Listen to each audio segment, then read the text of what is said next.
ভাবে এবং কোনো ধরনের বিশৃঙ্খলা ছাড়াই যে কেন্দ্রে এসে ভোট দিতে পারে এবং ভোট দেওয়ার যে কার্যক্রম সেই বিধিমালা কিন্তু আসলে তাদেরকে জানানো হচ্ছে। তাছাড়াও কিন্তু আসলে যারা এখানে উপস্থিত হয়েছেন তারা যেটা বলছেন যে আসলে বিভিন্ন জেলায় এবং উপজেলায় কিন্তু আসলে অন্য অন্য দলের যে প্রার্থীগুলো রয়েছে সেই প্রার্থীগুলো আসলে একাধিক প্রার্থী রয়েছে, তাদের কিন্তু একক প্রার্থী থাকার কারণে তারা একেবারেই এই নির্বাচনী যে প্রচারণা সেটা স্বাভাবিকভাবে করতে পারছে।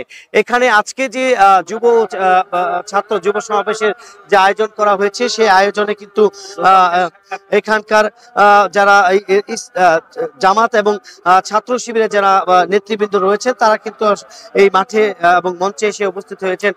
বিভিন্ন এলাকা থেকে আসলে দলে দলে তারা কিন্তু আসলে এখানে এসে সংযুক্ত হচ্ছেন এবং তারা যেটা বলছেন যে এই যে আয়োজন সেই আয়োজনে তারা এখানকার যে এখান থেকে তারা আসলে এই নির্বাচনী কার্যক্রম একেবারে পুরোপুরি ভাবে শুরু হয়ে যাবে। আমরা একটু শ্রীপুর উপজেলা যে জামাতে ইসলামের যিনি সেক্রেটারি রয়েছেন তার সাথে আমরা কথা বলবো আসলে আজকের এই আয়োজন কিরকম হয়েছে এবং এখান থেকে আপনাদের আগামী দিনে কি ধরনের নির্দেশনা আবার শুরু হবে। প্রিয় দেশবাসী, বাংলাদেশ জামাত ইসলামী গাজীপুর ৩ সংসদীয় আসনের আজকের এই ছাত্র এবং যুবকদের সমাবেশ সকাল 10টা থেকে 12টা পর্যন্ত মহিলাদের মহাসমাবেশ হয়েছিল। সেখানে মাঠ কানায় কানায় পূর্ণ ছিল। বিকাল 2টা 30 মিনিট থেকে ছাত্র এবং যুব সমাজকে নিয়ে যে সমাবেশ সেই সমাবেশ চলছে। আমরা আশা করতেছি এখানে হাজার দশেক ছাত্র এবং যুবক উপস্থিত হবে। ইতিমধ্যে আমাদের যে চেয়ার দেওয়া হয়েছিল চেয়ার কানায় কানায় পরিপূর্ণ হয়ে গেছে, মাঠ কানায় কানায় পরিপূর্ণ হয়ে গেছে। আমরা আশা করতেছি আসরের নামাজের পর হয়তো আমরা সেই মাঠে জায়গা দিতে পারবো না এবং শ্রীপুরের জন্য একটা নতুন ইতিহাস তৈরি হবে যে আগামী দিন আজকে সারা বাংলাদেশে যেমন জামাতকে মানুষ গ্রহণ করছে, ইসলামী ছাত্র শিবিরকে যেমন সকল ইউনিভার্সিটি এবং কলেজগুলিতে গ্রহণ করছে, এভাবে আমরা আশা করতেছি গাজীপুর 3 আসনে এই জামাতের যে প্রার্থী দাঁড়িপাল্লার প্রার্থী ডক্টর জাহাঙ্গীর আলমকেও তারা এইভাবে গ্রহণ করবে, যার জন্য আজকে উৎসুক জনতা এভাবে স্রোত বইছে। আজকে শ্রীপুর পাইলট সরকারি উচ্চ বিদ্যালয় মাঠে এসে সেই স্রোতের বহমান একটা স্রোত আমরা দেখতে পাচ্ছি, যেটা অতীত ইতিহাসে কোনো রাজনৈতিক দল করতে পারেনি। যারা এতদিন ক্ষমতায় ছিল, মন্ত্রী ছিল, এমপি ছিল, তাদের সেই জনস্রোত আমরা দেখিনি। আজকে যে জনস্রোত তৈরি হয়েছে শ্রীপুরে, এতে আশা করা যায় জামাত ইসলামী আগামী দিন এই দেশে নেতৃত্ব দিবে। বিশেষ করে গাজীপুরের প্রত্যেকটি আসন জামাত ইসলামী নেতৃত্ব দিবে ইনশাআল্লাহ। শুনছিলেন আসলে গাজীপুরের যে 5টি আসন সেই 5টি আসনেই যে এই যে জামাতে ইসলামের যারা প্রার্থী হয়েছেন এবং যারা আগামী দিনে নির্বাচন করবেন তারাই কিন্তু আসলে এই 5টি আসনেই নেতৃত্ব দিবেন এমনটাই বলছেন। এই যে নির্বাচন সেই নির্বাচনকে ঘিরে কিন্তু আগামী দিনে যে তাদের কার্যক্রম সেটা কিন্তু প্রত্যেকটি মহল্লায় মহল্লায় কিন্তু আসলে পৌঁছে গিয়েছে। আমরা সেই মহল্লায় মহল্লায় পৌঁছে গিয়ে আসলে কি ধরনের তারা বার্তা দিচ্ছে এবং ভোটারদেরকে কি ধরনের বার্তা দিচ্ছে এবং কি ধরনের আশ্বাস দিচ্ছে, দীর্ঘ 17টি বছর পর আসলে আপনারা এই নির্বাচনে আসতে পেরেছেন এবং নির্বাচন করতে যাচ্ছেন। আমরা এই যে এই গাজীপুর 3 আসনে যিনি প্রার্থী রয়েছেন ডাক্তার জাহাঙ্গীর আলম তার কাছ থেকে শুনবো এবং এই আজকের যে প্রোগ্রাম সেই প্রোগ্রাম থেকে আগামী দিনে কি বার্তা থাকবে। ধন্যবাদ।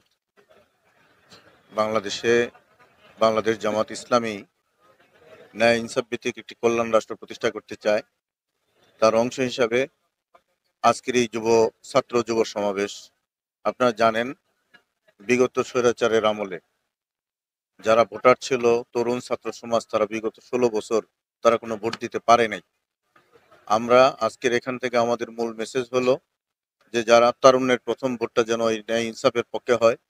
দ্বিতীয়ত, তরুণ ছাত্র সমাজকে আজকে এদেশে অতীতের সকল শাসকরাই তাদেরকে নিয়ে কোনো সঠিক পরিকল্পনা গ্রহণ করে নাই, তাদেরকে পরিচালনার ক্ষেত্রে সঠিক কোনো দিক নির্দেশনা দিতে পারে নাই।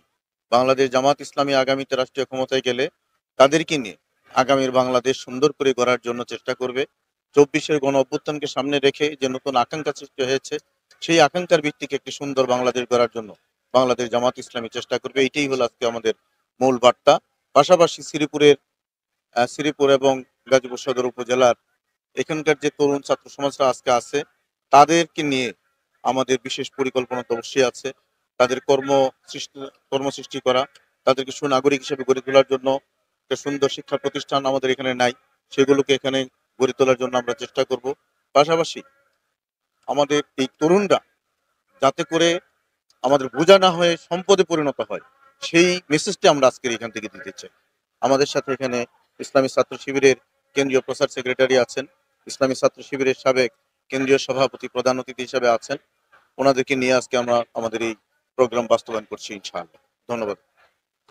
শুনছিলেন আসলে আগামী দিনে যিনি আসলে এই গাজীপুর 3কে আসলে নির্বাচন করবেন এবং নির্বাচিত হলে আসলে যেসব তরুণ যুবকদের রয়েছেন তাদের আসলে মাদক থেকে তাদেরকে শিক্ষা কার্যক্রমে নিয়ে আসবেন এবং এই গাজীপুরে যে মাদকের যে অভয়ারণ্য সেটি সেই মাদক থেকে তাদেরকে ফিরিয়ে আনবেন এবং এখানে যে ভূমিদস্যু এবং বিভিন্ন ধরনের অনিয়মগুলো রয়েছে সেগুলো থেকে তারা এই কার্যক্রমগুলো চালিয়ে যাবেন, যাতে সাধারণ মানুষ কোনো ধরনের অন্যায় যাতে কোনো অপরাধে সম্পৃক্ত না হয় সেগুলো। আমরা আরেকজনের সাথে কথা বলবো আসলে এই যে আজকে আয়োজন, সেই আয়োজন আসলে আগামী দিনে যুব সমাজ এবং ছাত্র সমাজের জন্য কি ধরনের বার্তা থাকবে? আসসালামু আলাইকুম রহমতুল্লাহ। যৌবন আসলে এমন এক উদ্যমের নাম, ডিঙি নৌকায় সাগর পাড়ি দেওয়ার মতো এক সংগ্রামের নাম হলো যৌবনকাল। আমরা দেখি তিউনিসিয়ায় খুব অল্প সময়ে মাত্র 23 দিনে বেন আলীর মতো এক স্বৈর শাসকের পতন হয়। তার পরবর্তীতে আরব স্প্রিং শুরু হয়।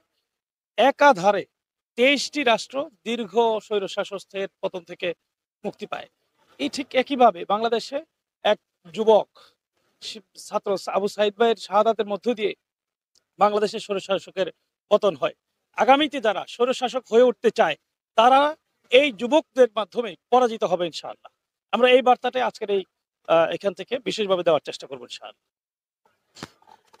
এই যে আয়োজন, সেই আয়োজন আসলে প্রধান অতিথি এবং প্রধান যিনি আলোচক, সেই আলোচকের মাধ্যমে আগামীর বার্তা এই যে গাজীপুর 3 আসনে যে শ্রীপুর উপজেলা এবং গাজীপুর সদর উপজেলা নিয়ে ঘিরে প্রত্যেকটি গ্রামে গ্রামে এবং মহল্লায় তাদের এই বার্তা পৌঁছে যাবে এবং আগামী দিনে যাতে তারা নির্বাচনে সঠিক নির্বাচন হয় এবং সাধারণ মানুষ যাতে ভোট কেন্দ্রে এসে একেবারে স্বাভাবিকভাবে ভোট দিতে পারে সেই পরিবেশটা তারা তৈরি করবে। এছাড়াও তারা কিন্তু আইন শৃঙ্খলা বাহিনীর কাছে সহযোগিতা চেয়েছেন যে যে নির্বাচনকে ঘিরে যে আইন শৃঙ্খলা বাহিনী যে তৎপর থাকবে সেই তৎপর যেন একেবারেই সাধারণ মানুষের জন্য হয় এবং তারা যাতে আগামী নির্বাচন যে 2026 সালে যে ফেব্রুয়ারি মাসে যে নির্বাচনের ঘোষণা করা হয়েছে নির্বাচন কমিশনার, সেই নির্বাচন যাতে সেটি সঠিকভাবে এবং সঠিক সময়ে হয় সেই আহ্বানই জানিয়েছেন। এই ছিল আমার কাছে গাজীপুরে শ্রীপুর থেকে ছাত্র যুব সমাজের প্রোগ্রাম থেকে